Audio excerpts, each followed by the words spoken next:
Hey guys, if you didn't recognize that opening theme music there, don't worry. That is actually brand new music made just for this game. So exciting news there, but first let's take a look at the new updates to the editor. Then we're going to take a look at some concept art, and then again we'll listen to some music. So in the editor, I now have a new dialog box for opening and loading maps. These are all custom controls since we're using X and A. There is no such thing as a list box or a text box. All these are custom controls that I've built, including this dialog.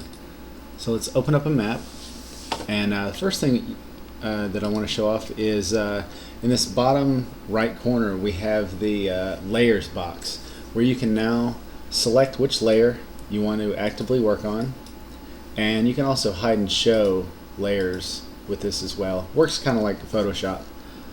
And we also now support animated textures or animated tiles. So as you can see here, we can lay these tiles and they're animated.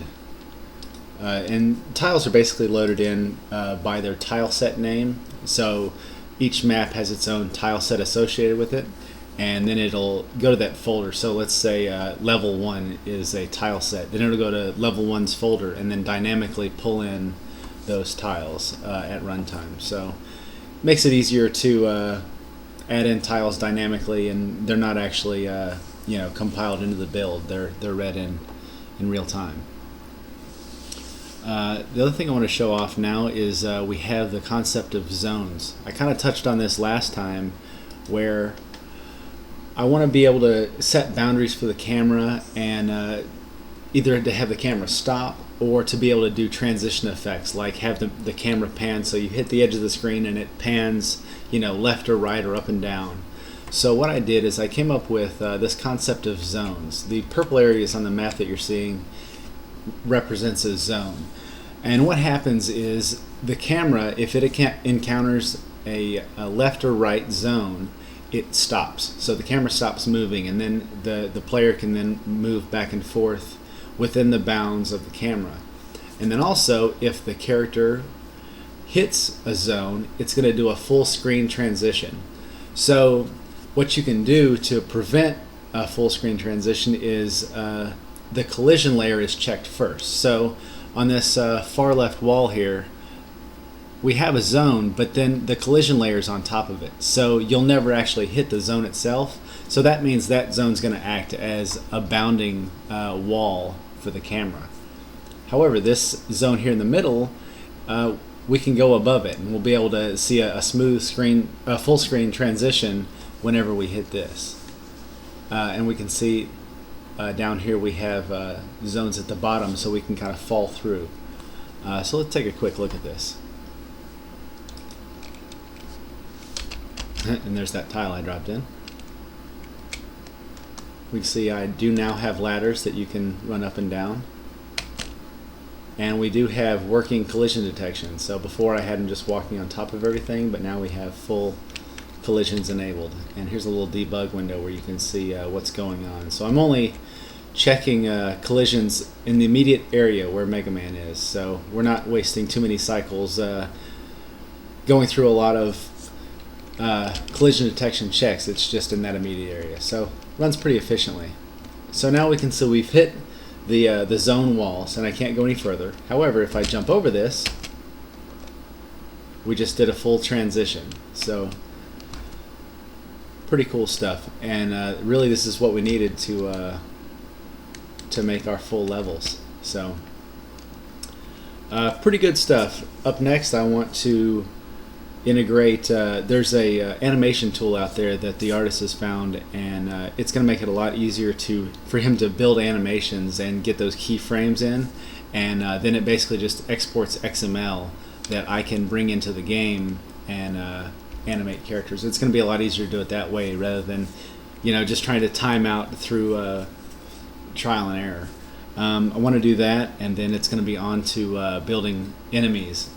And that's going to be a lot of fun, because with the editor I'd like it so you can kind of build your own enemies. So I want it to look like this and behave like this, and it'll have this many hit points, and it'll do this much damage. So the enemies aren't just going to be set to a standard behavior. You'll be able to kind of modify those per situation. So it should be pretty cool stuff.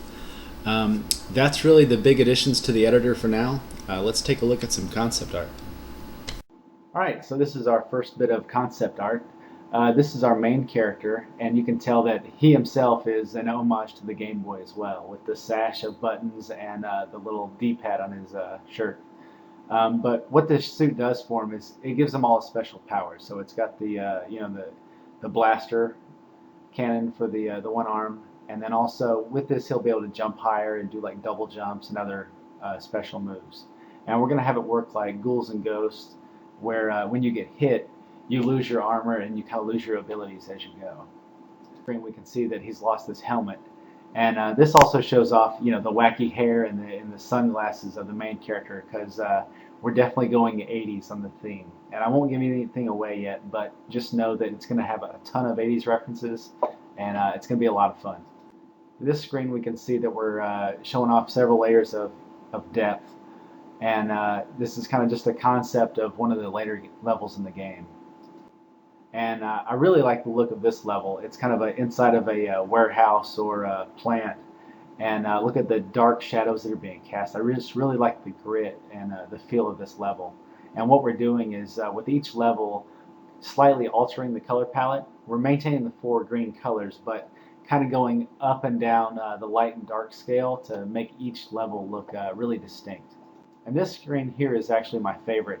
I like the rough, sketchy look of it, and I'd really like to achieve this look in game. So I think with some transparency tricks and loading in parallax layer as an entire image rather than just doing tiles, I think we can really achieve this look. So up next, let's listen to some music.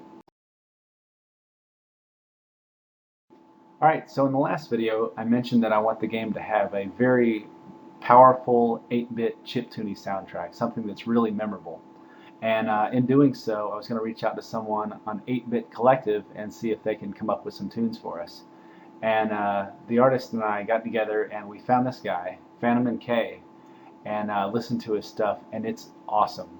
We sat and listened to his entire playlist and said, this is exactly what we're looking for. So I reached out to him and told him what we're doing, and let him know that we're serious about getting this out the door and actually having something to show for it.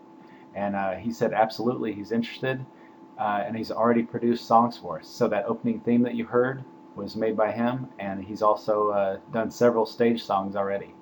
So up next, I want to check out a level that was actually made in the editor. So this is a level I came up with. We're going to run through it while we listen to some awesome tracks by FantomenK. Enjoy, and I'll see you guys next time.